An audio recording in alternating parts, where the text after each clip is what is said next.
ಇದು ಬೇಡ, ನನಗಂತೂ ಬೇಡ ಆಯಿತು. ಆದರೆ ಅವ್ರು ಕೇಳಲಿಲ್ಲ ಅದನ್ನು.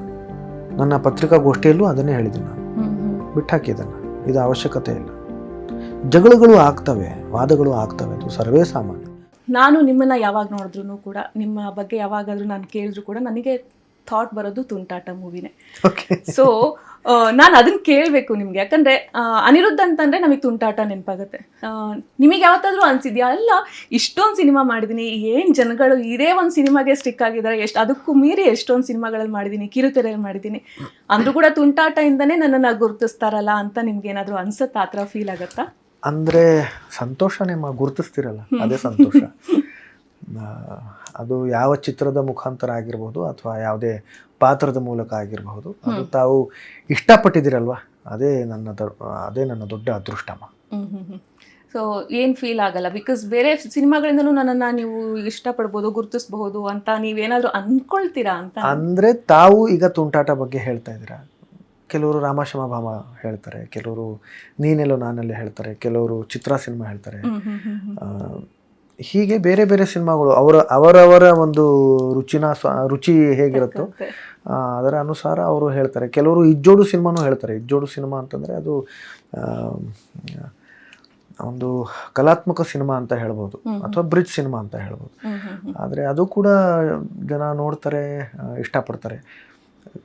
ಮೊನ್ನೆ ಒಬ್ಬರು ಸಿಕ್ಕಿದ್ರು, ಅವರು ನನ್ನ ನಾಟಕನ ನೋಡಿದ್ದು ಜ್ಞಾಪಿಸಿ ನನಗೆ ನೀವು ಅಂದರೆ ಆ ನಾಟಕದ ಜ್ಞಾಪಕ ಬರುತ್ತೆ, ಆ ನಿಮ್ಮ ಪಾತ್ರದ ಜ್ಞಾಪಕ ಬರುತ್ತೆ ಅಂತ ತುಂಬ ಹೇಳ್ತಾ ಇದ್ರು. ಹಾಗಾಗಿ ನನಗೆ ಆಶ್ಚರ್ಯ ಆಗೋಯ್ತು. ಅದು ಮಾಡಿ ನಾನು ಸುಮಾರು 28-29 ವರ್ಷ ಆಗಿರ್ಬೋದು ಆ ಪಾತ್ರ ಮಾಡಿ, ಆ ನಾಟಕ ಆಡಿ. ಹಾಗಾಗಿ ಜನ ಪಡ್ತಾರಲ್ವ, ಅದೇ ಸಂತೋಷ. ಅದು ಯಾವುದೇ ಪಾತ್ರದ ಮೂಲಕ ಆಗಿರ್ಬೋದು, ಯಾವುದೇ ಚಿತ್ರದ ಮೂಲಕ ಅಥವಾ ಯಾವುದೇ ಮಾಧ್ಯಮದ ಮೂಲಕ ಆಗಿರ್ಬೋದು. Okay okay. ಸೊ ರಂಗಭೂಮಿಯಿಂದ ಬಂದವ್ರಿಗೆ ರಂಗಭೂಮಿ ಮೇಲಿರೋ ಪ್ರೀತಿ ಯಾವತ್ತಿಗೂ ಕಡಿಮೆ ಆಗಲ್ಲ ಅಂತ ನಾನು ಕೇಳ್ಪಟ್ಟಿದ್ದೀನಿ. ಸೊ ನೀವು ರಂಗಭೂಮಿಯಿಂದ ಸಿನಿಮಾ ಕ್ಷೇತ್ರಕ್ಕೆ ಬಂದಾದ್ಮೇಲೆ ಇಲ್ಲಿ ನಿಮ್ಮನ್ನ ನೀವು ತೊಡಗಿಸ್ಕೊಳ್ತೀರಾ. ಅದಾದ್ಮೇಲೆ ಎಲ್ಲಾದ್ರೂ ಒಂದ್ ಕಡೆ ಮತ್ತೆ ರಂಗಭೂಮಿ ಹೋಗ್ಬೇಕು, ಅಲ್ಲಿ ಸ್ಕಿಟ್ಸ್ಗಳನ್ನ ಮಾಡಬೇಕು, ಅಲ್ಲಿ ಪಾತ್ರಗಳನ್ನ ಮಾಡಬೇಕು ಅಂತ ಅನ್ಸಿದ್ದುಂಟ? ನೀವು ಫೇಮಸ್ ಆದ್ಮೇಲೂ ಕೂಡ ರಂಗಭೂಮಿಯಲ್ಲಿ ಹೋಗಿ ನೀವು ಮತ್ತೆ ನಾಟಕ ಮಾಡಿದ್ದೀನಿ ನಾನು. ಅದಾದ್ಮೇಲೂ ಕೂಡ ಹೈವದನ ನಾಟಕ ಆಡಿದ್ದೀನಿ. ಅಂದರೆ ಚಿತ್ರರಂಗಕ್ಕೆ ಬಂದಾದ ಮೇಲೆ ಹೈವದನ ಆಡಿದ್ದೀನಿ, ಜೋಕುಮಾರಸ್ವಾಮಿ ಆಡಿದ್ದೀನಿ, ನಂತರ ಬ್ಯಾರಿಸ್ಟರ್ ಅಂತ ನಾಟಕ ಆಡಿದ್ದೀನಿ. ಒಂದು ನಿರ್ಮಾಪಕನಾಗಿ ಒಂದು ನಾಟಕ ಕೂಡ ನಿರ್ಮಾಣ ಮಾಡಿದ್ದೀನಿ. ಹೀಗೆ ನಾನು ತೊಡಗಿಸ್ಕೊಂಡಿದ್ದೀನಿ. ಓಕೆ. ಇಂಟೀರಿಯರ್ ಡಿಸೈನರ್ ಆಗಿದ್ರಿ ಅಂತ ನಮಗೆ ಗೊತ್ತಾಯ್ತು, ನೀವೇ ಹೇಳಿದ್ರ ಪ್ರಕಾರ ನೋಡ್ತಾ ಹೋದ್ರೆ. ಸೊ ಇಂಟೀರಿಯರ್ ಡಿಸೈನರ್ ಆಗಿ ನೀವು ಒಳ್ಳೆ ಸಂಬಳ ತಗೊಳ್ತಾ ಇದ್ರಿ, ಅಲ್ಲಿ ಸೆಟಲ್ ಕೂಡ ಆಗಿದ್ರಿ, ಒಂದು ಒಳ್ಳೆ ಭವಿಷ್ಯ ಕೂಡ ನಿಮಗೆ ಅಲ್ಲಿ ಆ ಫೀಲ್ಡಲ್ಲಿ ಇದ್ದೇ ಇತ್ತು. ಅದಾದಮೇಲೆ ನೀವು ಸಿನಿಮಾ ರಂಗಕ್ಕೆ ಬಂದ್ರಿ. ಸೊ ಇವಾಗ ಇಷ್ಟು ವರ್ಷಗಳ ಒಂದು ಎಕ್ಸ್ಪೀರಿಯನ್ಸ್ ಈ ಕ್ಷೇತ್ರದಲ್ಲಿ, ಅದನ್ನೆಲ್ಲ ನೋಡ್ತಾ ಹೋದರೆ ಎಷ್ಟು ತೃಪ್ತಿ ಇದೆ ಇಲ್ಲಿ ಬಂದಿದ್ದು, ಏನೆಲ್ಲ ಅಸಮಾಧಾನ ಇದೆ ಅಂತ? ಅಸಮಾಧಾನ ಏನಿಲ್ಲ, ನನಗೆ ಬಹಳ ಸಂತೋಷನೇ ಇದೆ. ಏನು ಅಂತಂದರೆ, ಈ ಕೋಟ್ಯಾಂತರ ಜನ ಬರ್ತಾರಮ್ಮ, ಈ ಬೆಂಗಳೂರಿಗೆ ಎಷ್ಟೋ ಜನ ಬರ್ತಾರೆ. ಈ ಚಿತ್ರರಂಗದಲ್ಲಿ ಅಥವಾ ಈ ಮಾಧ್ಯಮದಲ್ಲಿ ಏನು ಹೆಸರು ಮಾಡಬೇಕು ಅನ್ನೋ ಒಂದು ಅಭಿಲಾಷೆ ಇಟ್ಕೊಂಡು ಬರ್ತಾರೆ. ನನಗೊಂದು ಅವಕಾಶ ಸಿಕ್ಕಿದೆ ಅಲ್ಲ, 4 ಜನ ಗುರುತಿಸ್ತಾರೆ, ಇದಕ್ಕಿಂತ ದೊಡ್ಡ ಅದೃಷ್ಟ ಏನಿದೆ ಹೇಳಿ? ನನಗೆ ಸಮಾಧಾನ ಇದೆ. ಅಸಮಾಧಾನ ಅನ್ನೋದು ಯಾವುದೂ ಇಲ್ಲ. ಅಂದರೆ ಒಂದು ಕರಿಯರ್ ಅಂದರೆ ಅಲ್ಲಿ ಬಂದಿರುತ್ತೆ ಸರ್, ಅದನ್ನ ನಾವು ನೆಗ್ಲೆಕ್ಟ್ ಕೂಡ ಮಾಡಿರ್ತೀವಿ. ಬಿಕಾಸ್ ಇದೆಲ್ಲದಕ್ಕಿಂತ ನಮ್ಮ ಕರಿಯರ್ ನಮಗೆ ಮೇನ್ ಆಗುತ್ತೆ ಅಂತಂದು. ಆ ಥರದ್ದು ಒಂದಿಷ್ಟು ಘಟನೆಗಳೇನಾದರೂ ಆಗಿರೋದುಂಟಾ? ನೀವು ಅದನ್ನ ನೆಗ್ಲೆಕ್ಟ್ ಮಾಡಬೇಕು ಅನ್ನೋಂತಹ ಒಂದು ಪರಿಸ್ಥಿತಿ ಬಂದಿದ್ದುಂಟಾ? ಆ ಥರದ್ದು ಏನಾದರೂ ಆಗಿದ್ರೆ? ಆ ಥರದ್ದು ಏನೂ ಆಗಿಲ್ಲ, ಆ ಥರದ್ದೇನೂ ಆಗಿಲ್ಲ, ನೆಗ್ಲೆಕ್ಟ್ ಏನೂ ಮಾಡಿಲ್ಲ. ಓಕೆ. ಇಂಡಸ್ಟ್ರಿಯಲ್ಲಿ ತುಂಬ ಬೇಗ ನೀವು ಗುರುತಿಸ್ಕೊಂಡ್ರಿ. ಅಂದರೆ ಹೀರೋ ಆಗೋಕ್ಕೂ ಮುಂಚೆ ನೀವು ಒಂದು ಚಿತ್ರದಲ್ಲಿ ಒಬ್ಬ ಹೀರೋಗೆ ಫ್ರೆಂಡ್ ಆಗಿ ಕೂಡ ನೀವು ಆ್ಯಕ್ಟ್ ಮಾಡಿದ್ದುಂಟು. ಸೊ ಅದಾದಮೇಲೆ ನೀವು ಹೀರೋ ಆದ್ರಿ. ಅದಾದಮೇಲೆ ನೀವು ತುಂಬ ಎಲ್ರಿಗೂ ಇಷ್ಟ ಆದ್ರಿ, ಬಿಕಾಸ್ ನೀವು ಚೆನ್ನಾಗಿ ಕಾಣಿಸ್ತಾ ಇದ್ರಿ ಸ್ಕ್ರೀನಲ್ಲಿ, ಹ್ಯಾಂಡ್ಸಮ್ ಅಂತ ಇದ್ರು, ಚಾಕ್ಲೇಟ್ ಬಾಯ್ ಅನ್ನೋಂತಹ ಒಂದಿಷ್ಟು ಮಾತುಗಳು ಕೇಳಿ ಬರ್ತಾ ಇತ್ತು. ಸೊ ಇದೆಲ್ಲ ನೋಡ್ತಾ ಹೋದರೆ ತುಂಟಾಟ ರಿಲೀಸ್ ಆಗುತ್ತೆ, ಸೂಪರ್ ಹಿಟ್ ಆಗುತ್ತೆ ತುಂಟಾಟ ಸಿನಿಮಾ. ಆ ತುಂಟಾಟ ಸಿನಿಮಾ ಸೂಪರ್ ಹಿಟ್ ಆದ ಬೆನ್ನಲ್ಲೇ ಇನ್ನೂ ಒಂದಿಷ್ಟು ಹಿಟ್ ಸಿನಿಮಾಗಳನ್ನು ಮಾಡ್ಬೋದಾಗಿತ್ತು, ಇನ್ನೂ ಒಂದಿಷ್ಟು ಸಿನಿಮಾಗಳನ್ನು ಒಪ್ಕೋಬೋದಾಗಿತ್ತು ಅಂತ ನಿಮಗೆ ಅನಿಸಿದ್ದುಂಟ? ಬಿಕಾಸ್ ಆ ಒಂದು ಏನು ತುಂಟಾಟ ಸಿನಿಮಾದಲ್ಲಿ ಆದಂತಹ ಒಂದಿಷ್ಟು ಕ್ರೇಜ್ ಮತ್ತೆ ಬೇರೆ ಸಿನಿಮಾಗಳಲ್ಲಿ ಟೈಮ್ ತಗೊಳ್ತು ಬರೋದಕ್ಕೆ. ನೀವು ಚೂಸಿ ಆದ್ರಾ ಹೇಗೆ ಅಂತ? ತುಂಬಾ ಆದೆ ನಾನು. ಅದು ನನ್ನ ಬಹುಶಃ ಅದು ನಾನು ತಪ್ಪು ಮಾಡಿದೆ ಅಂತ ಅನ್ಸುತ್ತೆ ನನಗೆ. ತುಂಬಾ ಜಾಸ್ತಿ ಅದೇ ಅದು ಬಹುಶಃ ನನಗೆ ಕೆಲವು ಕಲಾವಿದರ ಒಂದು ಪ್ರಭಾವ ಇತ್ತು. ಅವರು ತುಂಬಾ ಆಯ್ಕೆ ಮಾಡಿ ಸಿನಿಮಾಗಳನ್ನು ಮಾಡ್ತಾರೆ, ನಾನು ಅದೇ ರೀತಿಯಲ್ಲಿ ಆಯ್ಕೆ ಮಾಡಿ ಸಿನಿಮಾ ಮಾಡಬೇಕು, ಆ ಥರ ತುಂಬಾ ಆಯ್ಕೆ ಮಾಡಿದೆ. ಅದು ನನ್ನಿಂದ ಆಗಿರೋ ತಪ್ಪದು. ಬಟ್ ಅದು ನಾವು ನಮ್ಮ ಒಂದು ಪ್ರವಾಸದಲ್ಲಿ ನಾವು ಅದನ್ನು ಕಲಿತಾ ಹೋಗ್ತೀವಿ. ನಮ್ಮಿಂದ ಏನೇನು ಆಗಿರ್ತಕ್ಕಂಥ ತಪ್ಪುಗಳಿಂದ ನಾವು ಕಲಿತಾ ಹೋಗ್ತೀವಿ.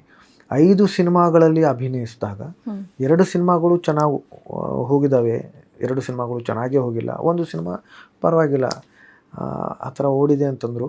5 ಸಿನಿಮಾಗಳನ್ನು ನೀವು ಏನು ತೊಗೊಂಡಿರ್ತೀರಲ್ಲ, ಆ 2 ಸಿನಿಮಾಗಳು ಎಷ್ಟೋ ಸತಿ ನಿಮಗೆ ಅನಿಸಿರುತ್ತೆ ಆ ಸಿನಿಮಾಗಳು ಓಡಿರಲ್ಲ ಅಂತ. ಆದರೆ ಅದು ಮಾಡೋದು ತುಂಬ ಮುಖ್ಯ ಇರುತ್ತೆ. ಆ 2 ಸಿನಿಮಾಗಳಿಂದ ಎಷ್ಟೋ ಸತಿ ಈ ಬೇರೆ 3 ಸಿನಿಮಾಗಳು ಬಂದಿರ್ತವೆ. ಅದನ್ನು ಮಾಡ್ತಾ ಇದ್ದಾಗ ಕಾಣಿಸ್ಕೊಳ್ತೀರ, ಅಯ್ಯೋ ಈ ಸಿನಿಮಾ ಮಾಡ್ತಾಯಿದ್ದಾರೆ, ಆ ನಿರ್ದೇಶಕರ ಆ ನಿರ್ಮಾಪಕರು ಸಿನಿಮಾ ಮಾಡ್ತಾಯಿದ್ದಾರೆ, ನಾವು ಹಾಕ್ಕೊಳ್ಳೋಣ, ನಾವು ಮಾಡೋಣ ಅವ್ರ ಜೊತೆಲಿ.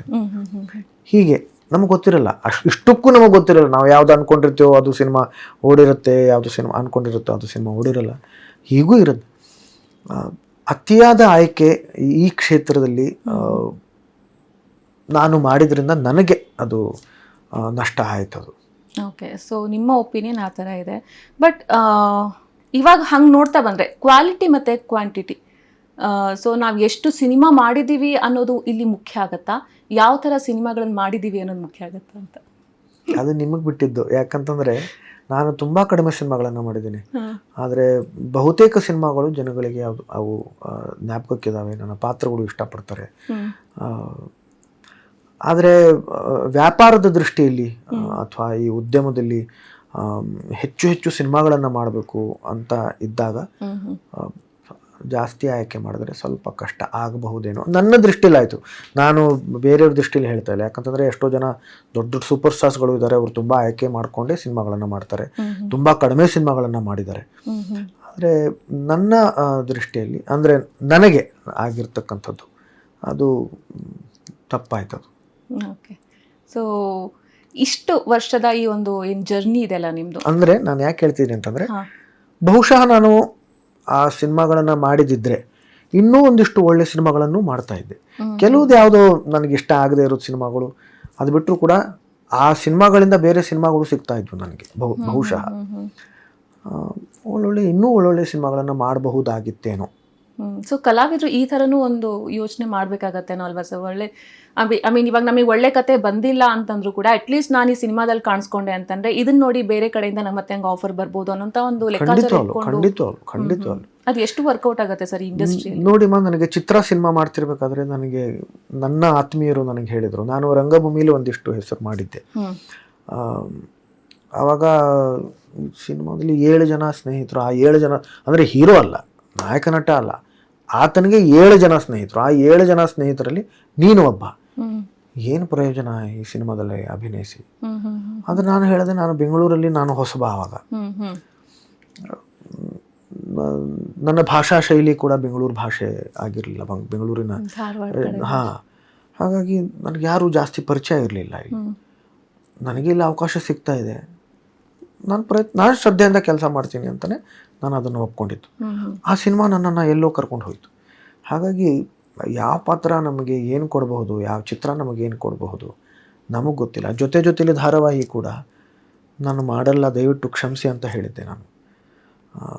ನೀವು ಬಂದಿದ್ದೀರಿ, ತುಂಬ ಸಂತೋಷ, ಅದಕ್ಕೆ ನಾನು ಚಿರಋಣಿ ಆಗಿದ್ದೀನಿ. ಆದರೆ ನಾನು ಸಾಕ್ಷಿ ಚಿತ್ರದಲ್ಲಿ ತೊಡಗಿಸ್ಕೊಂಡಿದ್ದೆ. ನಾನು ಭಾರತೀಯಮ್ಮ ಅವ್ರದ್ದು ಸಾಕ್ಷಿ ಚಿತ್ರ ಮಾಡ್ತಾಯಿದ್ದೆ ನಾನು. ಅಂದರೆ ಅದ್ರ ತುಂಬ ದೊಡ್ಡ ಜವಾಬ್ದಾರಿ ಇತ್ತು. ಯಾಕಂದ್ರೆ ನನ್ನದೇ ಬರವಣಿಗೆ ಆಗಿತ್ತು, ನಿರ್ದೇಶನ ಆಗಿತ್ತು, ಹೀಗೆ ತುಂಬ ಜವಾಬ್ದಾರಿಗಳಿದ್ವು. ಹಾಗಾಗಿ ದಯವಿಟ್ಟು ಕ್ಷಮಿಸಿ ಅಂತ ಹೇಳಿದ್ದೆ. ಅವರು ಮತ್ತೆ ಬಂದರು, 2ನೇ ಸತಿ ಬಂದಿದ್ದಾರೆ. ಇಲ್ಲ, ನೀವು ಮಾಡದೇ ಇದ್ದಾರೆ, ನಾವು ಮಾಡೋದೇ ಇಲ್ಲ ಅಂತ ಹೇಳ್ತಾ ಇದ್ದಾರೆ ಅಂದ ಮೇಲೆ ತಿರ್ಗಾ ನಾನು ಮನೇಲಿ ಕೂತ್ಕೊಂಡು ಚರ್ಚೆ ಮಾಡಿದಾಗ ನನ್ನ ಮಗಳು ಹೇಳಿದ್ರು, ಇಲ್ಲ ಮಾಡಿ ನೀವು ಇದನ್ನು ಅಂತ. ನಮ್ಮ ತಾಯಿಯವರು ಮರಾಠಿ ಧಾರಾವಾಹಿ ನೋಡ್ತಾ ಇದ್ರು ಅದನ್ನು. ಅದರಲ್ಲೂ ಕೂಡ ನಾಯಕ ನಟನೇ ಖಳನಾಯಕ ಆಗ್ತಾನೆ. ನಾನು ರಂಗಭೂಮಿಯಲ್ಲಿ ಖಳನಾಯಕನ ಪಾತ್ರಗಳನ್ನು ಮಾಡಿದ್ದೀನಿ, ಆದರೆ ಸಿನಿಮಾದಲ್ಲಿ ನೀವಾಗಲೇ ಹೇಳಿದ್ರಿ ಚಾಕ್ಲೇಟ್ ಹೀರೋ, ನನಗೆ ಅವಕಾಶ ಸಿಕ್ಕಿಲ್ಲ, ಯಾರೂ ಕೊಟ್ಟಿರಲಿಲ್ಲ. ಇದು ಒಂದು ಅವಕಾಶ ಇತ್ತು, ನಾಯಕ ನಟನೇ ಖಳನಾಯಕ ಆಗ್ತಾನೆ ಅಂತ. ಹಾಗಾಗಿ ಅದನ್ನು ಒಪ್ಕೊಂಡೆ. ನಾನು ಅದನ್ನು ಮೇಕಪ್ ಹಾಕ್ತಿರ್ಬೇಕಾದ್ರೂ ಅದರ ಒಂದು ಒಂದು ನಾಟ್ ಸ್ಕ್ರೀನ್ ಟೆಸ್ಟ್ ಅಂತ ಹೇಳಲ್ಲ ಅದಕ್ಕೆ, ಅಥವಾ ಆಡಿಷನ್ ಅಂತ ಅಲ್ಲ, ಆದರೆ ಒಂದು ಚಿತ್ರೀಕರಣ ಮಾಡೋದಕ್ಕೂ ಮುಂಚೆ ಕೆಲವರು ನಾಯಕಿಯರ ಜೊತೆಯಲ್ಲಿ ನನಗೆ ಒಂದು ಸನ್ನಿವೇಶ ಕೊಟ್ಟಿದ್ರು, ಅವ್ರ ಜೊತೆಲಿ ಮಾಡಿ, ಅಂದರೆ ಆಯ್ಕೆ ಮಾಡೋದಕ್ಕೋಸ್ಕರ, ನಾಯಕಿಯರನ್ನು ಆಯ್ಕೆ ಮಾಡೋದಕ್ಕೋಸ್ಕರ. ಸೊ ಅದರಲ್ಲಿ ಒಂದಿಬ್ಬರು ಜನ ಬಂದರು, ಅವ್ರ ಜೊತೆಲಿ ಅಭಿನಯಿಸಿದೆ. ಆವಾಗಲೂ ನನಗೆ ಅನ್ನಿಸ್ತಾ ಇತ್ತು, ನಾನು ತಪ್ಪು ಮಾಡ್ತಾ ಇದ್ದೀನ ಇದು ಅಂತ. ಜೊತೆಗೆ ಸಿನಿಮಾದಲ್ಲಿ ಮಾಡ್ತಿರೋರು ಧಾರಾವಾಹಿಲಿ ಮಾಡ್ತಾ ಇದ್ದಾರೆ ಅಂದ ತಕ್ಷಣ ಸಿನಿಮಾ ನಿಮ್ಗೆ ಸಿಗೋದೇ ಇಲ್ಲ, ನಿಮ್ಮನ್ನು ಜನ ಬೇರೆ ಥರನೇ ನೋಡ್ಬಿಡ್ತಾರೆ, ಅದು ಇದು ಅಂತ ಏನೇನೋ ತಲೆಯಲ್ಲಿ ಅದು ಇತ್ತು ತಲೆಯಲ್ಲಿ. ಆದರೂ ಇಷ್ಟು ಸತಿ ಅವರು 2 ಸತಿ ಬಂದಿದ್ದಾರೆ, ಅಷ್ಟು ಇದು ಮಾಡ್ತಾ, ಪಾತ್ರನೂ ತುಂಬ ಚೆನ್ನಾಗಿದೆ, ಶ್ರದ್ಧೆಯಿಂದ ಮಾಡ್ತೀನಿ. ಆದರೆ ಆ ದ್ವಂದ್ವದಲ್ಲಿದ್ದೆ ನಾನು, ಮೇಕಪ್ ಹಾಕೋತಿರ್ಬೇಕಾದ್ರೂ ಕೂಡ. ಆದರೆ ಆ ಧಾರಾವಾಹಿ ನಾನು ಎಲ್ಲೋ ಕರ್ಕೊಂಡು ಹೋಯ್ತು, ಅದು ಹೈ ಲೆವೆಲ್ ಹೋಯ್ತು. ಅದಕ್ಕೆ ನಮಗೆ ಗೊತ್ತಿರಲ್ಲ. ಸೊ ಜೊತೆ ಸೀರಿಯಲ್ ಆ ಒಂದು ಟೈಮಲ್ಲಿ ನಿಮ್ಗೆ ಹೇಳಿದ್ರಿ, ಇವಾಗ ನೀವು ಮೇಕಪ್ ಹಾಕೋ ಟೈಮಲ್ಲಿ ನಿಮ್ಗೆ ಯಾವ ತರ ಫೀಲ್ ಬರ್ತಾ ಇತ್ತು ಅಂತ. ಮೊದಲ ಬಾರಿ ಮೊದಲ ಬಾರಿಗೆ. ಸೊ ಇವಾಗ ಆ ಸೀರಿಯಲ್ನ ಒಪ್ಕೊಂಡಾಗ ಒಬ್ವಿಯಸ್ಲಿ ಇವಾಗ ನೀವು ಸಿನಿಮಾಗಳಲ್ಲಿ ಹೀರೋ ಆಗಿ ಪಾತ್ರ ಮಾಡ್ತಾ ಇದ್ದಂಥವ್ರು, ಬೆಳ್ಳಿ ತೆರೆಯಲ್ಲಿ ಇದ್ದಂಥವ್ರು ಸಡನ್ ಆಗಿ ಕಿರುತೆರೆಗೆ ಬರೋದು ಅಂತಂದ್ರೆ ಅಲ್ಲಿ ಒಂದಿಷ್ಟು ಜನರು ಹೇಳ್ತಾರೆ ಡೌನ್ ಗ್ರೇಡ್ ಆಗ್ಬಿಡ್ತಾರೆ. ಬಿಕಾಸ್ ಯೂಶಲಿ ಕಿರುತೆರೆಯಿಂದ ಹಿರಿತೆರೆಗೆ ಹೋಗ್ತಾರೆ, ಇಲ್ಲಿ ಬೆಳ್ಳಿ ತೆರೆಯಿಂದ ಕಿರುತೆರೆಗೆ ಬರ್ತಾ ಇರುವಂತಹ ಅನಿರುದ್ಧ ಅವರು ಡೌನ್ ಗ್ರೇಡ್ ಆಗ್ಬಿಡ್ತಾರೆ. ನೀವಾಗಲೇ ಹೇಳಿದ್ರಿ ಸಿನಿಮಾಗಳಲ್ಲಿ ಚಾನ್ಸ್ ಸಿಗುತ್ತೋ ಸಿಗೋದಿಲ್ವೋ ಅಂತ. ಒಂದಿಷ್ಟು ಆ ಥರದ್ದು ಟೀಕೆಗಳು ವ್ಯಕ್ತವಾಗೇ ಆಗಿರುತ್ತೆ. ಅದ್ರ ಜೊತೆಗೆ ಒಳ್ಳೆ ಪ್ರತಿಕ್ರಿಯೆ ಕೂಡ ನಿಮಗೆ ಸಿಕ್ಕಿರುತ್ತೆ. ಸೊ ಈ ಥರ ಒಂದು ಸಿಚುವೇಶನ್ನ ಹೇಗೆ ಹ್ಯಾಂಡಲ್ ಮಾಡಿದ್ರಿ, ಟೀಕೆಗಳನ್ನ ಯಾವ ಥರ ತಗೊಂಡ್ರಿ, ನೀವು ಓವರ್ಕಮ್ ಮಾಡಿದ್ರಿ ಅಂತ? ಅಂದರೆ ನಾನು ಹೇಳಿದ್ನಲ್ಲ, ಮೇಕಪ್ ಹಾಕೋತಿರ್ಬೇಕಾದ್ರೆ ಮೊದಲ ಬಾರಿ ನನಗೆ ಅದೆಲ್ಲ ತಲೆಗೆ ಬಂದಿತ್ತು, ಇದನ್ನು ನಾನು ಮಾಡ್ತಿರೋದು ಸರಿನಾ ತಪ್ಪಾ ಅಂತ. ಆದರೆ ಅದು ಪ್ರಾರಂಭ ಮಾಡಾದ್ಮೇಲೆ ಅದು ಮೊದಲು ಅದರ ಒಂದು ಪ್ರೋಮೋ ಬಂತು, ಅದೇ ಸೂಪರ್ ಹಿಟ್ ಆಗೋಯ್ತು. ನಂತರ ಹಾಡು ಬಂತು, ಅದು ಸೂಪರ್ ಡೂಪರ್ ಹಿಟ್ ಆಯಿತು. ಧಾರಾವಾಹಿನೇ ಅದು ಎಲ್ಲೋ ಹೋಯಿತು. ನನಗೆ ಆಗ ಗೊತ್ತಾಯಿತು ನಾವು ಅಂದ್ಕೊಂಡಿದ್ದು ತಪ್ಪು ಅಂತ, ಅಥವಾ ಜನ ಸಾಮಾನ್ಯವಾಗಿ ಅಂದ್ಕೊಳ್ಳೋದು, ಅಥವಾ ಈ ಕ್ಷೇತ್ರದ ಜನ ಸಾಮಾನ್ಯವಾಗಿ ಅಂದ್ಕೊಳ್ಳೋದು, ಸಿನಿಮಾಯಿಂದ ನೀವು ಕಿರುತೆರೆಗೆ ಬಂದುಬಿಟ್ರೆ ಅದು ಡೌನ್ ಗ್ರೇಡ್ ಆಗ್ತೀರಾ ಅಂತ. ಅದು ತಪ್ಪು ಕಲ್ಪನೆ. ಇವತ್ತಿನ ಕಾಲದಲ್ಲಂತೂ ಇಲ್ಲವೇ ಇಲ್ಲ ಅದು. ಯಾಕಂತಂದರೆ ಎಷ್ಟೋ ಜಾಗಗಳಲ್ಲಿ ಥಿಯೇಟರ್ಗಳಿಲ್ಲ, ಚಿತ್ರಮಂದಿರಗಳಿಲ್ಲ, ಆದರೆ ಟಿ ವಿ ಪ್ರತಿಯೊಂದು ಮನೆಯಲ್ಲೂ ಇದೆ. ಮೊಬೈಲಲ್ಲಂತೂ ಇವೆಲ್ಲ ಕ್ಲಿಪ್ಪಿಂಗ್ಸ್ ಎಲ್ಲ ನೋಡ್ತೀವಿ, ಅದು ಪ್ರತಿಯೊಬ್ಬರ ಕೈಯಲ್ಲಿದೆ. ಅದರ ಜೊತೆಗೆ ಒಂದು ಸೂಪರ್ ಹಿಟ್ ಸಿನಿಮಾ ಆದರೆ ಅಂದರೆ ಹಿಂದಿನ ಕಾಲದಲ್ಲಿ, ಈಗ ಒಂದು 70 ಅಥವಾ 80ರ ದಶಕ 90ರ ದಶಕದಲ್ಲಿ ಅಂತಾನೆ ಸಿನಿಮಾ ಹಿಟ್ ಆದರೆ ಮನೆಯ ಪ್ರತಿಯೊಬ್ಬ ಸದಸ್ಯರು ಹೋಗಿ ನೋಡ್ತಾಯಿದ್ರು. ಆ ಸಿನಿಮಾ ಹಿಟ್ ಆದರೆ ಎಲ್ಲರೂ ಹೋಗಿ ನೋಡ್ತಾಯಿದ್ರು. ಆದರೆ ಇವತ್ತಿನ ಕಾಲದಲ್ಲಿ ಸಿನಿಮಾ ಹಿಟ್ ಆಯಿತು ಅಂತಂದ್ರು ಪ್ರತಿಯೊಬ್ಬರು ನೋಡಿರಲ್ಲ. ಅದು ನೀವು ಯಾವುದೇ ಸಿನಿಮಾ ತೊಗೊಳ್ಳಿ, ಪ್ರತಿಯೊಬ್ಬರು ನೋಡಿರಲ್ಲ. ನಮ್ಮ ಅಜ್ಜಿ ನೋಡಿರ್ತಾರ, ನಮ್ಮ ತಾತ ನೋಡಿರ್ತಾರ, ಮಕ್ಕಳು ನೋಡಿರ್ತಾರ, ಇಲ್ಲ, ಒಂದು ವರ್ಗ ಮಾತ್ರ ನೋಡಿರುತ್ತದು. ಆದರೆ ಧಾರಾವಾಹಿ ಆ ಥರ ಅಲ್ಲ. ಧಾರಾವಾಹಿ ಒಂದು ಸೂಪರ್ ಹಿಟ್ ಆಯಿತು ಅಂತಂದರೆ ಪ್ರತಿಯೊಬ್ಬರು ನೋಡಿರ್ತಾರೆ, ಅದನ್ನು ಹೋಗ್ತಾ ಬರ್ತಾದ್ರು ನೋಡಿರ್ತಾರೆ, ಬೈದಾದ್ರೂ ನೋಡಿರ್ತಾರೆ. ಆದರೆ ಅದು ಕಾಣಿಸ್ತಾ ಇರುತ್ತದು. ಯಾಕಂದರೆ ಮನೇಲಿ ಹಾಕೊಂಡು ಕೂತಿರ್ತಾರೆ, ಹೆಂಗಸರು ಕೂತಿರ್ತಾರೆ, ಚೆನ್ನಾಗಿದೆ ಅಂತಂದರೆ ಒಂದು 5 ನಿಮಿಷ ಆದರೂ ಕೂತಿರ್ತಾರೆ, ನೋಡಿರ್ತಾರೆ ಅದನ್ನು. ಆಮೇಲೆ ಇದರ ಒಂದು ನಮ್ಮ ಜೊತೆಯಲ್ಲಿ ಧಾರಾವಾಹಿ ಅಂತೂ ಅದು ನಮ್ಮ ಗಡಿ ದಾಟಿ ಹೋಯ್ತದು, ಬೇರೆ ದೇಶಗಳಿಗೂ ಹೋಯ್ತದು. ಹಾಗಾಗಿ ಧಾರಾವಾಹಿ ಇದು ಕಡಿಮೆ ಅಥವಾ ಕಿರುತೆರೆ ಇದು ಕಡಿಮೆ ಇವತ್ತಿನ ಕಾಲದಲ್ಲಿ ಇಲ್ಲವೇ ಇಲ್ಲ. ಅದು ಜೊತೆಗೆ ಇವತ್ತಿನ ಕಾಲದಲ್ಲಿ ನೀವು ಯಾವುದೇ ಮಾಧ್ಯಮ ಆಗಿರ್ಬೋದು, ಅದು ವೆಬ್ ಸೀರೀಸ್ ಆಗಿರ್ಬೋದು, ಅಡ್ವರ್ಟೈಸ್ಮೆಂಟ್ ಆಗಿರ್ಬೋದು, documentary, short films, cinema, serials, anything ಯಾವುದೇ ಆದರೂ ನೀವು ನಿಮ್ಮನ್ನು ತೊಡಗಿಸ್ಕೋಬೇಕು. ನೀವು ಕೆಲಸ ಮಾಡ್ತಾ ಇರಬೇಕು, ಶ್ರದ್ಧೆಯಿಂದ ಕೆಲಸ ಮಾಡ್ತಾ ಇರ್ಬೋದು. ಯಾವುದು ನಿಮ್ಮನ್ನು ಎಲ್ಲಿ ಕರ್ಕೊಂಡು ಹೋಗುತ್ತೆ ಗೊತ್ತಿಲ್ಲ. ಅದು ನಿಜ. ನಾನು ಸಾಕ್ಷ್ಯಚಿತ್ರ ಮಾಡಿದೆ, ನನಗೆ ನ್ಯಾಷನಲ್ ಅವಾರ್ಡ್ ಬಂತು, ನನಗೆ ಗೊತ್ತಿರಲಿಲ್ಲ ಅದು ಬರುತ್ತೆ ಅಂತ. ನನಗೆ ಗೊತ್ತಿರಲಿಲ್ಲ ಯಾವುದು ಎಲ್ಲಿ ಕರ್ಕೊಂಡು ಹೋಗುತ್ತೆ ಗೊತ್ತಿಲ್ಲ. ಸೊ ನಮ್ಮ ಪ್ರಯತ್ನ ಅನ್ನೋದೊಂದಿರಬೇಕು, ಶ್ರದ್ಧೆಯಿಂದ ಕೆಲಸ ಮಾಡಬೇಕು. ನಾವು ಅಷ್ಟೇ, ನಾವು ಕೆಲಸ ಮಾಡ್ತಾ ಇರಬೇಕು, ಸತತವಾಗಿ ನಿರಂತರವಾಗಿ ಕೆಲಸ ಮಾಡ್ತಾ ಇರಬೇಕು. ಅದು ಎಲ್ಲಿ ಕರ್ಕೊಂಡು ಹೋಗುತ್ತೆ ನಮಗೆ ಗೊತ್ತಿಲ್ಲ. ಜೊತೆಗೆ ಅದರಿಂದ ನಮಗೇನೋ ಸಿಗತ್ತೆ ಅನ್ನೋ ಒಂದು ಒಂದು ಅಪೇಕ್ಷೆ ಕೂಡ ಶ್ರೀಕೃಷ್ಣ ಹೇಳಿದಾನಲ್ಲ, ಅಪೇಕ್ಷೆ ಇಡಬಾರ್ದು. ಅವನೇನು ಕೊಡ್ತಾನೆ ನಾವು ಅದನ್ನು ಸ್ವೀಕರಿಸ್ಬೇಕು. ನಾನು ಶ್ರದ್ಧೆಯಿಂದ ಕೆಲಸ ಮಾಡಬೇಕು ಅಷ್ಟೇ, ಅದು ನನ್ನ ಕೈಲಿರೋದು. ಓಕೆ. ಸೊ ಜೊತೆಲಿ ಒಂದು ಹಿಟ್ ಆಯಿತು, ನೀವು ಹೇಳ್ದಂಗೆ ಎಲ್ರಿಗೂ ರೀಚ್ ಆದಂತಹ ಒಂದು ಸೀರಿಯಲ್. ಅನ್ಫಾರ್ಚುನೇಟ್ಲಿ ಒಂದು ವಾದ ಆಯಿತು, ವಿವಾದ ಆಯಿತು, ಒಂದಿಷ್ಟು ಘಟನೆಗಳು ನಡೆದ್ವು. ನೀವು ಆ ಸೀರಿಯಲಿಂದ ಹೊರಗಡೆ ಬಂದ್ರಿ. ಅದಾಗಿ 2 ವರ್ಷ ಆಗಿರ್ಬೋದು ಮೋಸ್ಟ್ಲಿ, ಇವಾಗ 3 ವರ್ಷ. 3 ವರ್ಷ ಆಗಿರ್ಬೋದು. ಸೊ ಅವೆಲ್ಲವನ್ನ ಇವಾಗ ಅಟ್ ದಿಸ್ ಟೈಮ್ ನೀವು ನೆನ್ಸ್ಕೊಂಡ್ರೆ ಬೇಕಾಗಿತ್ತಾ ಈ ಥರದ್ದೊಂದು ಹೆಂಗೋ ಒಂದು ಏನೋ ಒಂದು ಮಾಡ್ಕೊಂಡು ಸರಿ ಮಾಡ್ಕೊಂಡ್ಬಿಡ್ಬೋದಾಗಿತ್ತು, ಇಷ್ಟೆಲ್ಲ ವಿವಾದ ಆಗೋದು ಬೇಕಾಗಿತ್ತು, ಆ ಥರದ್ದು ಏನಾದರೂ ಅನ್ಸುತ್ತೆ ಸರ್? ಏನು ಚೇಂಜ್ ಮಾಡ್ಬೋದಾಗಿತ್ತು ಆ ಟೈಮಲ್ಲಿ ಅಂತ? ನಾನು ಮರುಕ್ಷಣನೇ ಅವ್ರಿಗೆ ಹೇಳಿದ್ದೆ, ತಂಡಕ್ಕೆ ನಾನು ಕರೆಗಳನ್ನು ಮಾಡಿದ್ದೆ, ಸಂದೇಶಗಳನ್ನು ಕಳಿಸಿದ್ದೆ, ಇದು ಬೇಡ, ನನಗಂತೂ ಬೇಡ ಇದು. ಆದರೆ ಅವ್ರು ಕೇಳಲಿಲ್ಲ ಅದನ್ನು. ನನ್ನ ಪತ್ರಿಕಾಗೋಷ್ಠಿಯಲ್ಲೂ ಅದನ್ನೇ ಹೇಳಿದ್ದೀನಿ ನಾನು, ಬಿಟ್ಟಾಕಿ ಇದನ್ನು, ಇದು ಅವಶ್ಯಕತೆ ಇಲ್ಲ. ಜಗಳಗಳು ಆಗ್ತವೆ, ವಾದಗಳು ಆಗ್ತವೆ, ಅದು ಸರ್ವೇ ಸಾಮಾನ್ಯ. ಮನೆಯಲ್ಲೂ ಜಗಳಗಳನ್ನು ಮಾಡ್ತೀವಿ, ಹಾಗಂತ ಡಿವೋರ್ಸ್ ಕೊಡಲ್ಲ. ಪ್ರತಿಯೊಬ್ಬರ ಜೊತೆಲಿ ಡಿವೋರ್ಸ್ ಕೊಟ್ಕೊಂಡು ಹೋಗೋಕ್ಕಾಗತ್ತಮ್ಮ? ಆಗಲ್ಲ. ಜೊತೆಗೆ ಇದು ದೊಡ್ಡ ಜವಾಬ್ದಾರಿ, ಇದು ನನ್ನೊಬ್ಬಂದೇ ಅಲ್ಲ, ಇದರಲ್ಲಿ ದೊಡ್ಡ ಒಂದು ತಂಡ ಇದೆ. ಒಂದು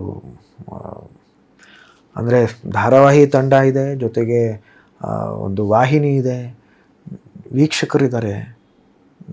ಹಾಗಾಗಿ ತುಂಬ ದೊಡ್ಡ ಜವಾಬ್ದಾರಿ. ಬಿಟ್ಟುಬಿಡಿ ಇದನ್ನು. ನಾನು ಅದನ್ನು ಪತ್ರಿಕಾಗೋಷ್ಠಿಯಲ್ಲೇ ಹೇಳಿದ್ದೀನಿ. ಅದಕ್ಕೆ ಮುಂಚೆನೂ ನಾನು ಕರೆಗಳನ್ನು ಮಾಡಿದಾಗ, ಸಂದೇಶಗಳನ್ನು ಕಳಿಸಿದಾಗಲೂ ಅದನ್ನೇ ಹೇಳಿದೆ ನಾನು, ಬೇಡ ಇದು. ಅವ್ರು ಕೇಳಲಿಲ್ಲ.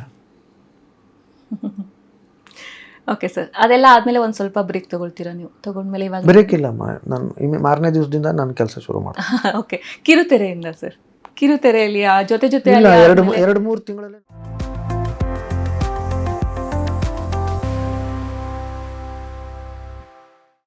ಇದಾಗಿತ್ತು ಈ ಹೊತ್ತಿನ ವಿಶೇಷ. ಹೋಪ್ಫುಲಿ ಈ ವಿಡಿಯೋ ನಿಮಗೆ ಇಷ್ಟವಾಗಿದೆ ಅಂತ ಅನ್ಕೊಳ್ತೀನಿ. ಇಷ್ಟವಾಗಿದ್ರೆ ಲೈಕ್ ಮಾಡಿ, ಕಮೆಂಟ್ ಮಾಡಿ, ಮತ್ತೆ ಶೇರ್ ಮಾಡಿ. ಹಾಗೆ ವಿಶ್ವವಾಣಿ ಟಿವಿ ಸ್ಪೆಷಲ್ ಯೂಟ್ಯೂಬ್ ಚಾನಲ್ನ ಸಬ್ಸ್ಕ್ರೈಬ್ ಮಾಡಿ. Thank you.